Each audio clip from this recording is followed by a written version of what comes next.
I poured wine on my mom's dress at her stepdaughter's wedding. I'm not sorry.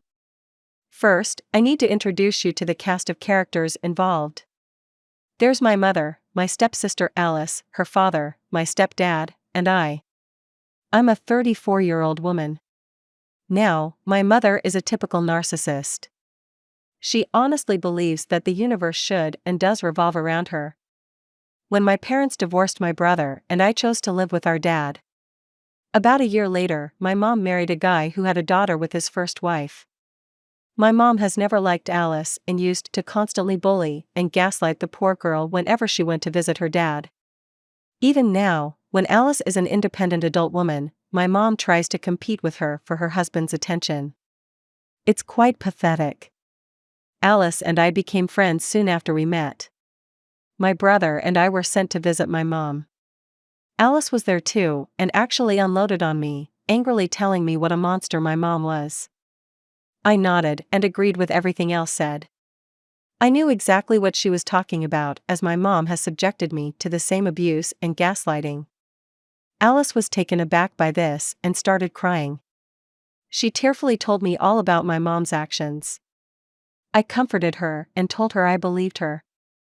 In that moment, we became friends. Our mutual aversion to my mom's bullshit bonded us. Over the years, we often teamed up and defended each other from my mom's psychological attacks. It also didn't hurt that we had several shared interests. Fast forward to last week. My stepsister and close friend married the love of her life. I was one of the bridesmaids. My mom was there too, of course. In a white, full-length dress. Even on Alice's wedding day, my mom felt the need to torment her and try to upstage her. I was infuriated when I saw that my friend was close tears because of this. I walked up to my mom and told her that she needed to change, and that she obviously wore this dress to hurt Alice. She just laughed and told me to stop being silly. I asked her one more time, she dismissed me again with that annoying smirk. I just said, fine. Just remember that I gave you an out. Then I got a wine bottle and poured its contents on my mom's white dress. For a minute, she was stunned into silence. Then she began screaming at me. I just smiled and reminded her that I gave her a chance. Thankfully, my stepdad decided to grow a spine and told her to stop making a scene. She told him she needed to go buy a dress and he needed to drive her.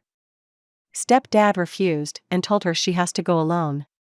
Mom left in a huff and didn't come back. We later found out that she went home. The wedding turned out to be absolutely splendid. Alice was glowing with joy. She later hugged me and thanked me for getting rid of her step-monster. All in all, it was a great day. Were my actions petty? Yes. Immature? Probably. Justified? Absolutely. Our second story for today. Every girl that I have dated is dead. The first girl I officially dated was when I was 16 to 17, rough estimate, back in 2013. We were together for a few months and she was found dead in a dumpster about a year and a half ago. The second individual was a girl that I was pursuing a relationship with and she went missing out of nowhere along with 2 others. She is part of the article called The Bakersfield Three. The third individual was just after the second if my memory serves me right. I met this girl as my blow hookup cause I started getting into hard drugs considering everyone is dying around me or going missing. This individual was a great girl with a good spirit and was in a super bad relationship. Long story short, we were talking for a while and her boyfriend was crazy. He left for the army and we stopped contact for a little while and now they found her also in a dumpster but cut to pieces and strangely mauled. It's absolutely insane and you couldn't believe it. The fourth individual. In 2016, I was talking to a woman from Kingston, Canada when I was stationed in upstate New York. Long story short, we had a friends with benefits thing going on and she overdosed on pills while we were snap video calling each other. Her daughter found her dead the next day and posted it on FB. Is this just a coincidence? I run into things just as crazy on a quarterly basis. Also, my close friends actually think that I have some kind of entity because they get hurt around me and have had many close calls with death around me and have had extremely weird bad luck. Bad enough to where they acknowledge it. Side note, I started a new job back in January, and when I got there, one of my coworkers' mothers got extremely sick and died 2 days later, and then my boss's mom died 2 weeks after that. I don't know who to exactly talk to because it sounds insane, and it actually does affect my love life, everyday interactions, and my mental health. Our third story for today. I genuinely believe humanity is too far gone, and part of me is calmed by the knowledge that one day we will no longer be around to scourge the earth. That's pretty much it. I can't tell this to anyone in my life as it is obviously a really dark thought and makes people uncomfortable. But sometimes I have a hard time not wanting to absolutely lose my mind and scream, so here I am. I don't know if it's an issue of too little too late, or just how humans are wired, but I believe we have damaged this planet ourselves past the point of hope. I am active in various community projects because I feel a genuine calling to try and build a better future, and I do love the beauties and complexities of humanity. I do have such a deep respect for the fact that we ever existed. But I don't actually think we will make it, and I sometimes feel peace envisioning a future where we no longer hurt each other and the earth. So yeah. Saw an article about baby sea turtles eating plastic as their first meal. The release of our species from this planet will be a relief for life's other creatures and ourselves. My perspective of someone in a developed country, which is a really important note.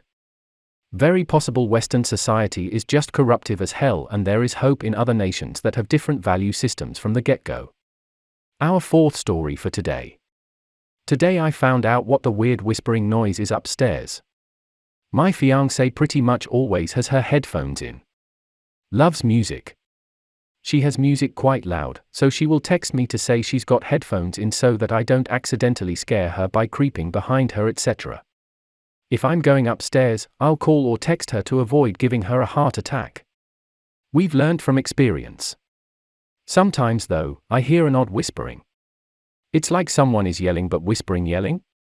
Aggressive whispering, I guess you could call it.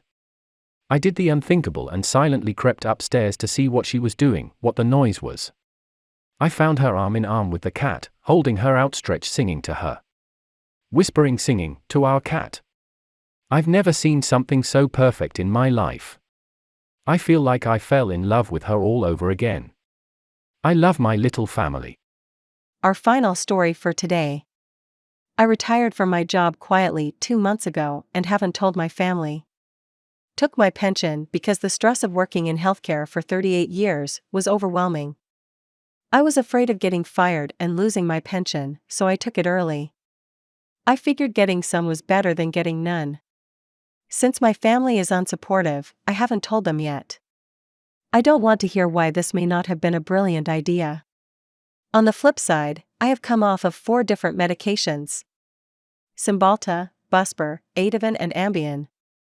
My stress level is low. My sleep is improving. I have time to eat healthier. I look 10 years younger. I started yoga.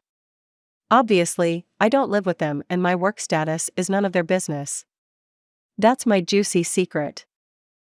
Alright everyone, thank you so much for watching. If you have any juicy stories that you would like to share in the comment section, please let me know below and you may be featured in our future videos. Don't forget to hit that like and subscribe. It supports me and the channel. I'll see you guys next time.